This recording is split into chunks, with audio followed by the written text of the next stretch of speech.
Fun enjoy learning में आपका बहुत बहुत स्वागत है। मैं प्रोफेसर आर के हरदा आज आपको प्रेशर और उसके मेजरमेंट के बारे में बहुत ही रोचक तरीके से आपको जानकारी प्रदान करूंगा। निश्चित ही यह जानकारी आपके लिए बहुत लाभकारी होगी और यदि आप स्टूडेंट हैं तो निश्चित ही इस वीडियो को पूरा देखिए। प्रेशर का मेजरमेंट आपने देखा होगा, गाड़ियों में जब हवा भरते हैं तो उसमें प्रेशर होता है टायर का, जिसको मेजर करते हैं।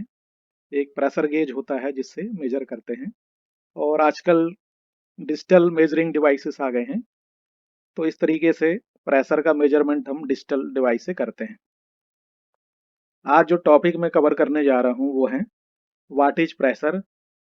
प्रेशर क्या है, what is units of pressure, SI, MKS और एफपीएस सिस्टम में कौन कौन से यूनिट हैं, उनका क्या नाम है, एटमॉस्फेरिक प्रेशर क्या होता है, उसकी वैल्यू क्या होती है, पास्कल्स लॉ क्या है, और प्रेशर हेड क्या होता है, वाटर हेड क्या होता है।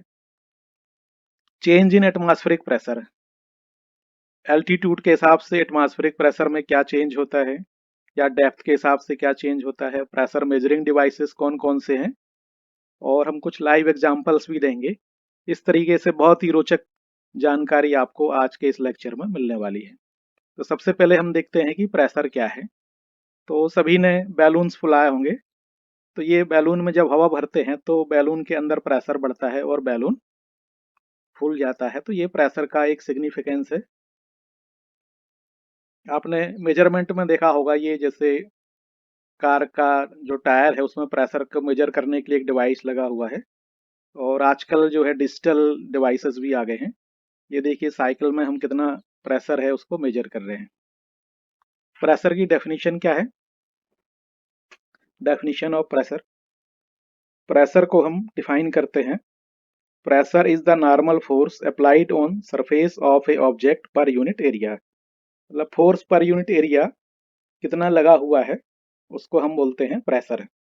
तो ये सॉलिड के लिए है ये वाला, कि कोई सरफेस है उसमें कोई फोर्स हम लगा रहे हैं तो फोर्स अपॉन एरिया ये प्रेशर होता है।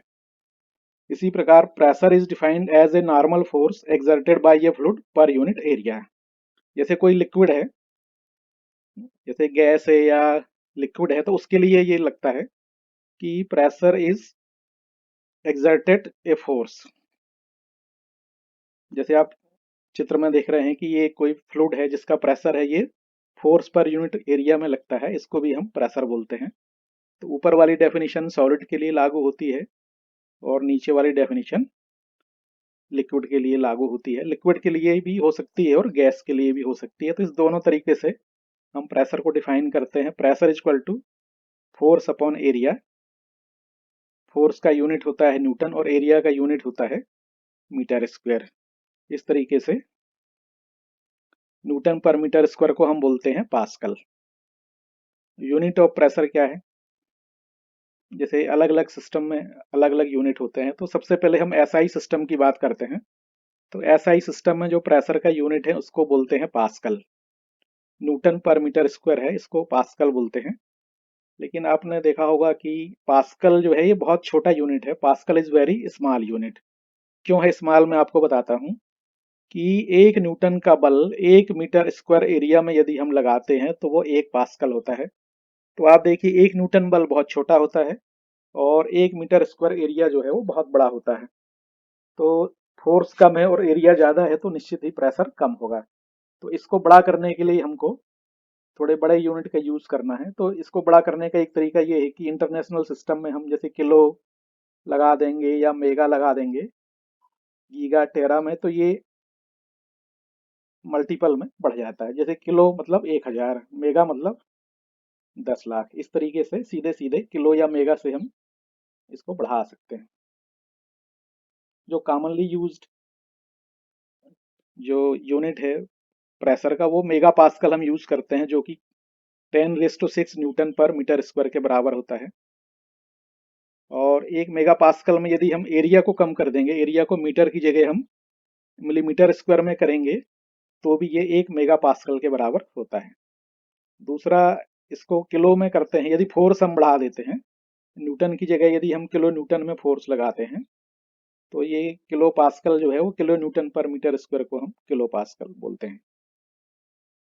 इसके अलावा जो कॉमनली यूज्ड यूनिट है इंटरनेशनल सिस्टम में, ये है बार। ये होता है 10⁵ न्यूटन पर मीटर स्क्वायर। ये एटमॉस्फेरिक प्रेशर होता है। एटमॉस्फेरिक प्रेशर की वैल्यू लगभग लगभग 1 बार होती है, तो सबसे ज़्यादा यूज जो होता है या तो मेगा पास्कल यूज होता है या फिर बार यूज होता है। इसके अलावा मिलीमीटर ऑफ मरकरी में भी हम नापते हैं कि मरकरी के कॉलम की हाइट कितनी है, वो भी एक प्रेशर मेजरमेंट के काम आती है।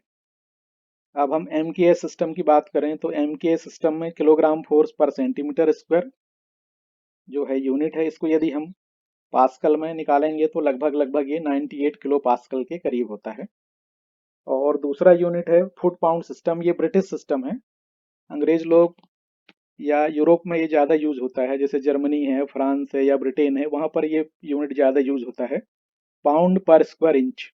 फोर्स जो है वो पाउंड में लगता है और एरिया जो है वो स्क्वायर इंच में होता है। इसको बोलते हैं पाउंड पर स्क्वायर इंच या शॉर्ट में PSI। तो ये PSI जो है ये बड़ा यूनिट है, क्योंकि इसमें एरिया कम है, पर इंच स्क्वायर का जो एरिया होता है वो कम होता है। और इसको यदि पास्कल में करेंगे तो 6895 पास्कल के बराबर ये होता है। तो जो PSI है ये ब्रिटिश सिस्टम है। अब जैसे प्रेशर जो है रेफरेंस के हिसाब से अलग अलग तरीके से नापते हैं। जैसे एब्सोल्यूट प्रेशर है, absolute pressure is zero referred against a perfect vacuum. यदि वैक्यूम है 100% तो उसको हम एब्सोल्यूट जीरो मान के आगे प्रेशर नापते हैं, इसको बोलते हैं एब्सोल्यूट प्रेशर।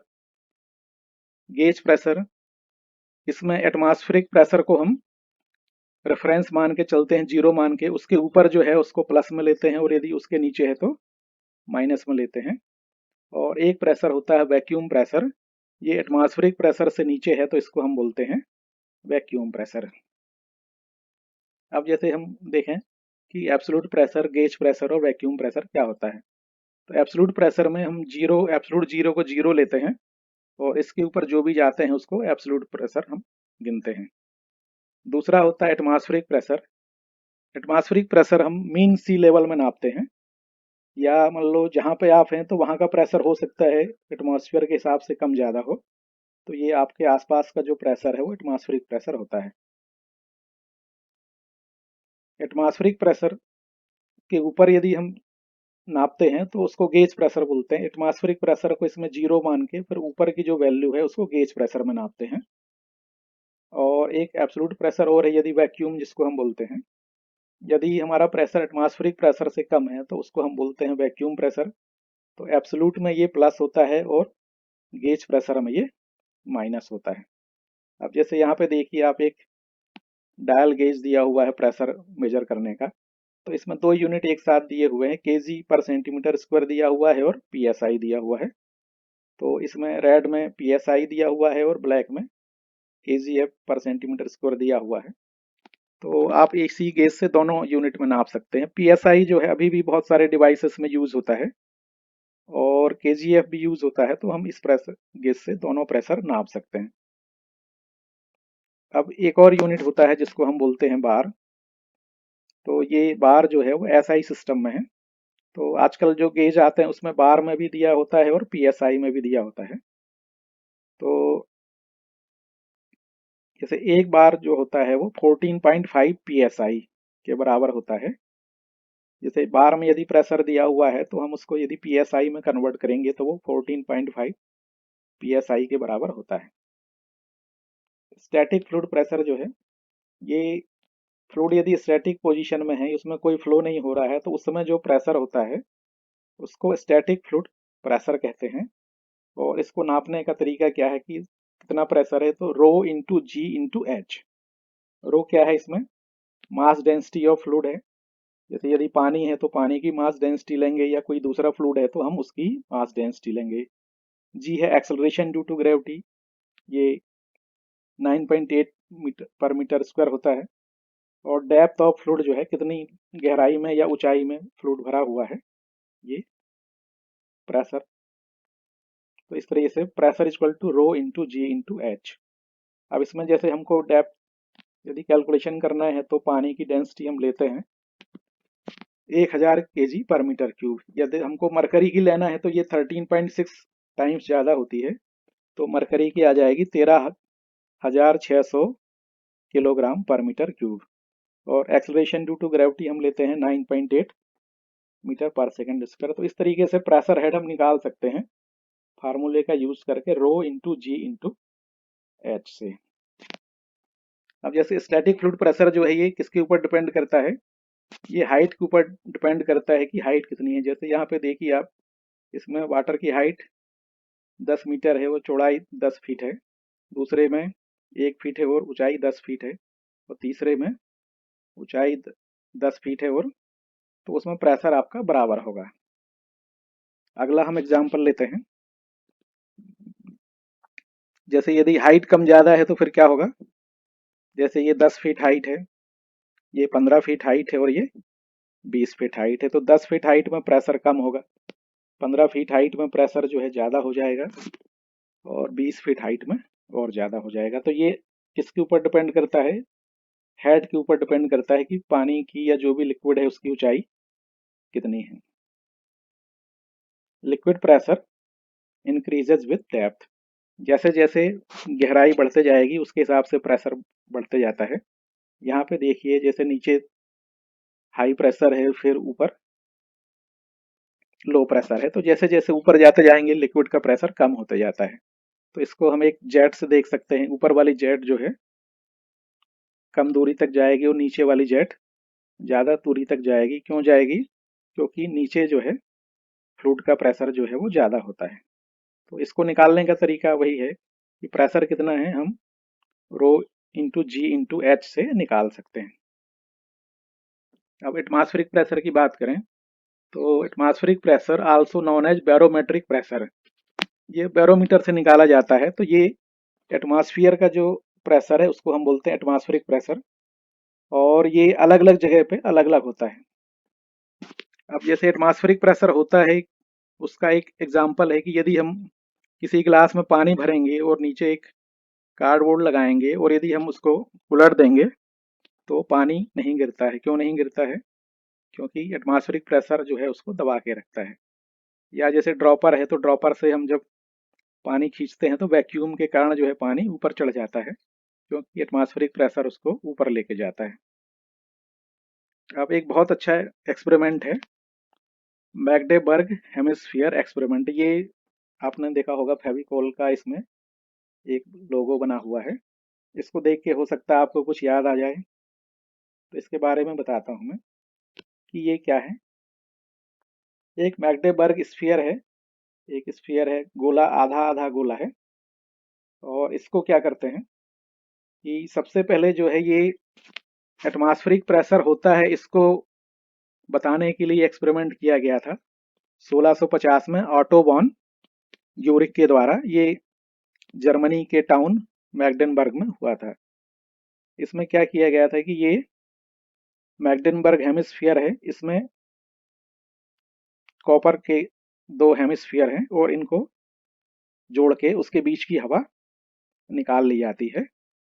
तो जब हवा निकाल ली जाती है तो इसके अंदर वैक्यूम क्रिएट हो जाता है, और इसको बहुत सारे घोड़ों की मदद से खींचने की कोशिश की गई, तो ये नहीं अलग अलग हो सका, जबकि केवल उसको रख के बीच से हवा निकाल ली गई थी। तो ये 1650 में ये प्रूफ हुआ कि जो बाहर है एटमॉस्फेरिक प्रेशर है और इसके कारण जो है ये नहीं खुल पा रहा है, क्योंकि एटमॉस्फेयर का जो प्रेशर है उसको दबा के रखता है।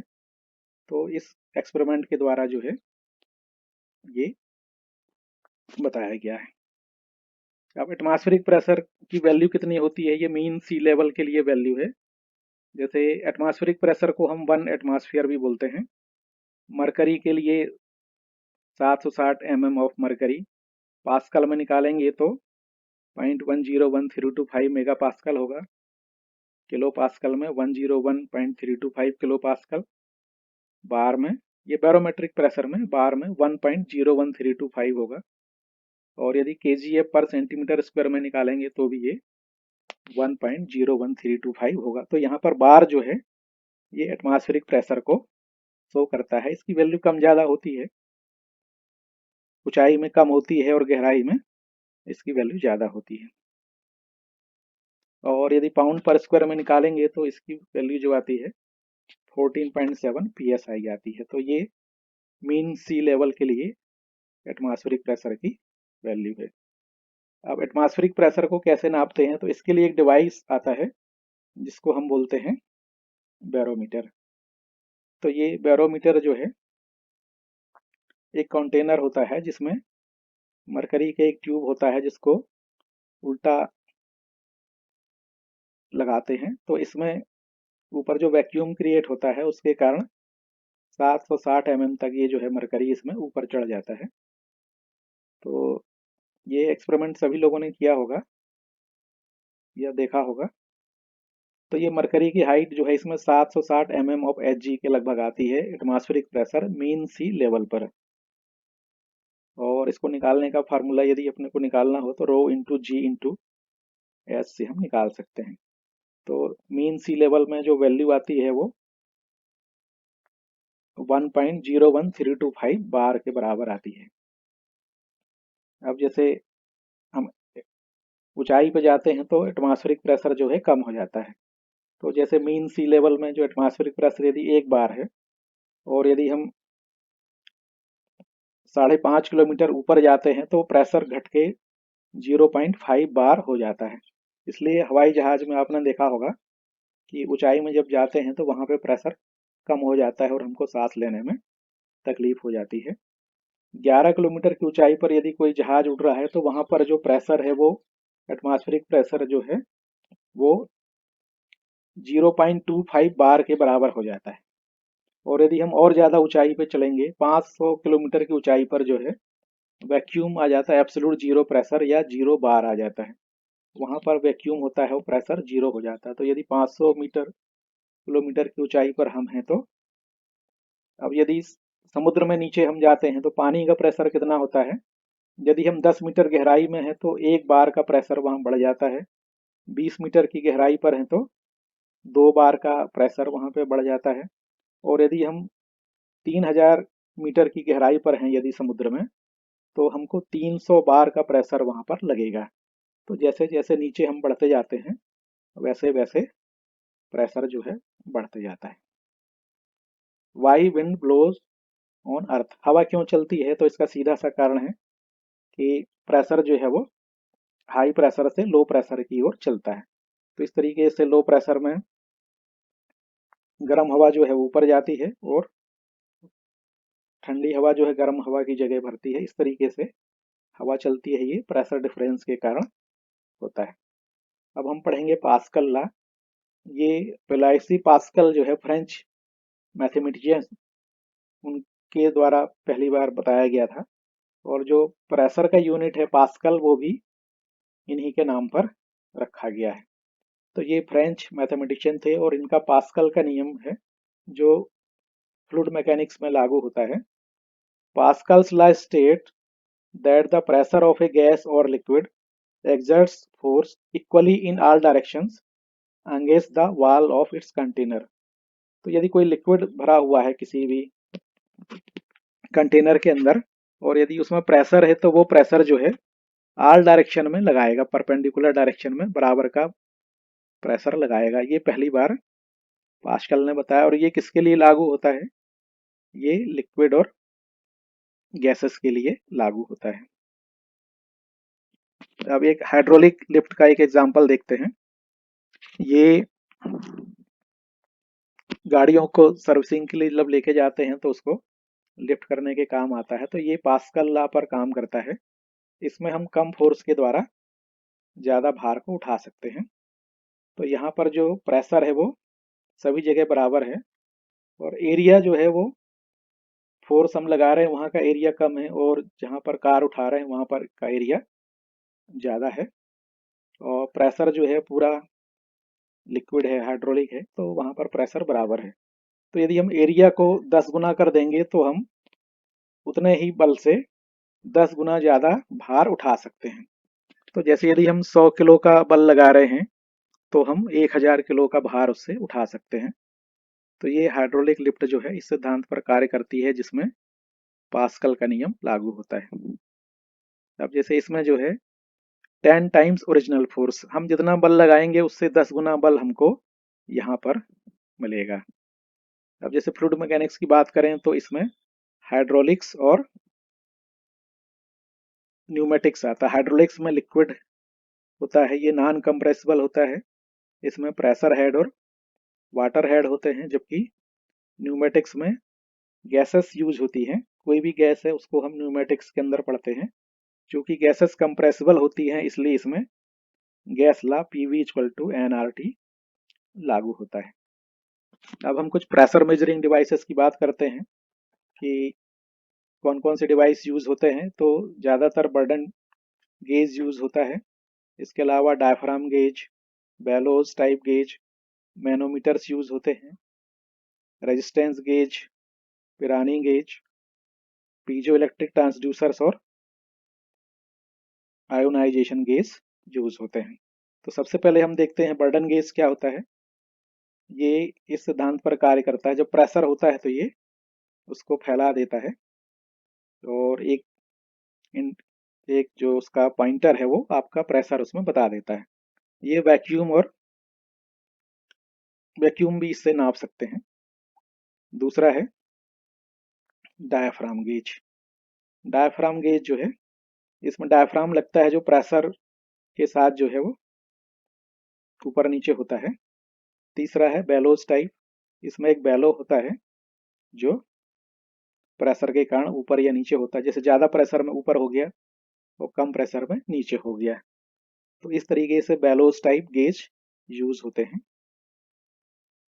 इसके अलावा मैनोमीटर्स यूज होते हैं, लेकिन मैनोमीटर में आपको कुछ कैलकुलेशन करना पड़ता है, हाइट मेजर करके उसको निकालना पड़ता है। जैसे ये ओपन टू एटमॉस्फेयर है, इसमें ये दोनों उसके जो साइड हैं वो बराबर हाइट में है, खुले हुए हैं।